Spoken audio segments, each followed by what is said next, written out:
बिहार में नीतीश कुमार ने रिकॉर्ड बनाते हुए 10वीं बार मुख्यमंत्री पद की शपथ ले ली है।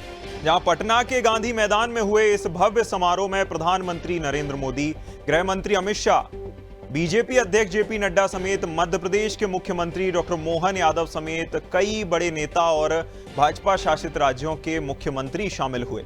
नीतीश सरकार में सम्राट चौधरी और विजय कुमार सिन्हा ने डिप्टी सीएम पद की शपथ ली, जबकि कुल 26 मंत्रियों ने शपथ ग्रहण की है। जहां इनमें 14 मंत्री बीजेपी के कोटे से बनाए गए हैं, 8 जदयू से बने हैं। लोजपा रामविलास से 2, हम पार्टी और कुशवाहा की पार्टी से एक मंत्री बनाए गए हैं। मंत्रिमंडल में इस बार एक मुस्लिम चेहरा भी शामिल हुआ है, जो कि जदयू की ओर से जमा खान को मंत्री बनाया गया है। जहां शपथ ग्रहण के बाद प्रधानमंत्री मोदी ने मंच से गमछा हिलाकर लोगों का अभिवादन किया। जहां कार्यक्रम में हरियाणा, असम, गुजरात, मेघालय, उत्तर प्रदेश, नागालैंड, उड़ीसा, दिल्ली और राजस्थान के मुख्यमंत्री भी शामिल हुए। मंच पर चिराग पासवान ने जीतनराम मांझी और जेपी नड्डा के पैर छूकर आशीर्वाद लिया। जहां नीतीश कैबिनेट में 13 नए चेहरों को जगह मिली है, जिनमें रामकृपाल यादव और श्रेयसी सिंह भी शामिल हैं। जहां चिराग पासवान की पार्टी में 2 विधायकों को मंत्री बनाया गया है, जिनमें महुआ से चुनाव जीतकर तेज प्रताप यादव को हराने वाले संजय सिंह भी शामिल हैं।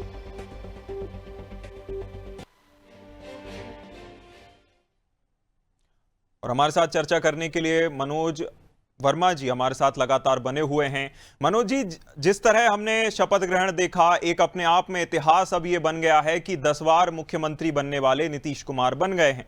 हमने जिस तरह मंत्रियों को शपथ लेते हुए देखा, हालांकि जो 2 डिप्टी सीएम वाला फॉर्मूला था वो तो सेम ही रहा, लेकिन जो नए चेहरे सामने आए हैं उन्हें किस प्रकार देखा जाना चाहिए?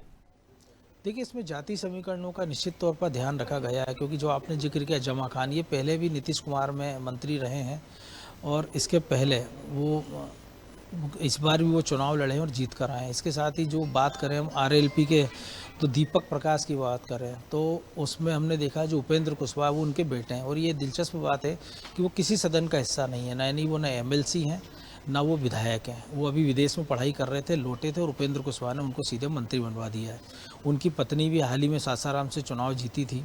तो कुल मिलाकर जिस परिवारवाद पर बीजेपी बात करती थी, उस पर ये कहीं ना कहीं एक तरह से ये जो मंत्रिमंडल का गठन है वो उसको धत्ता बताता दिखता है। इसी तरह से हमने देखा जीतनराम मांझी के बेटे हैं, उनको इसमें मंत्री बनाया गया है।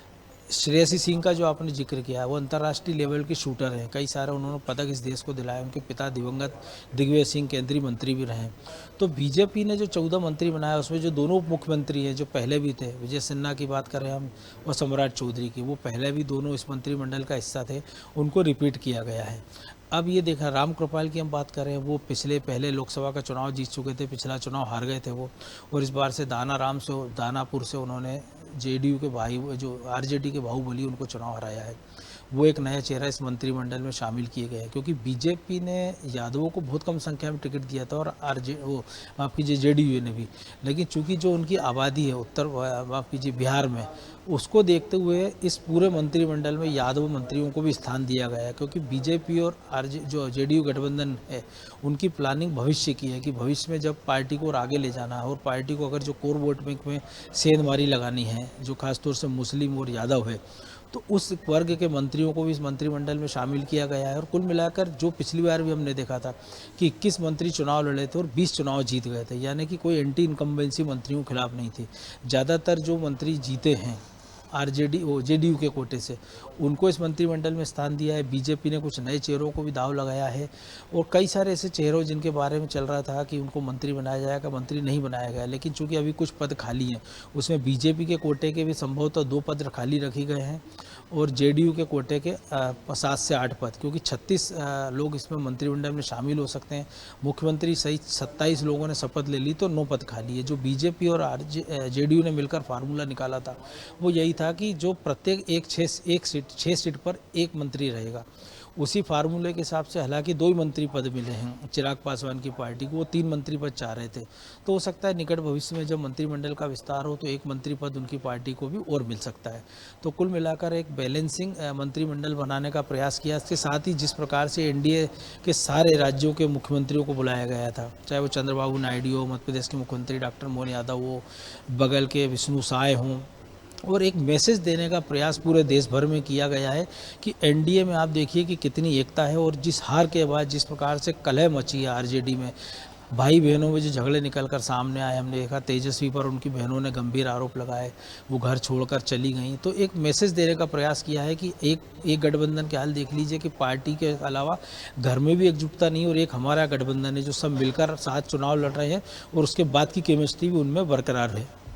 बिल्कुल मनोज जी, जिस तरह से चुनाव लड़ा गया था एकजुटता के साथ, उससे भी कहीं ना कहीं यही संदेश देने का प्रयास किया गया था। हालांकि अब सबकी नजरें इस पर हैं कि किस मंत्री को क्या जो है विभाग आवंटित किया जाता है। तमाम जानकारी के लिए बहुत शुक्रिया मनोज जी।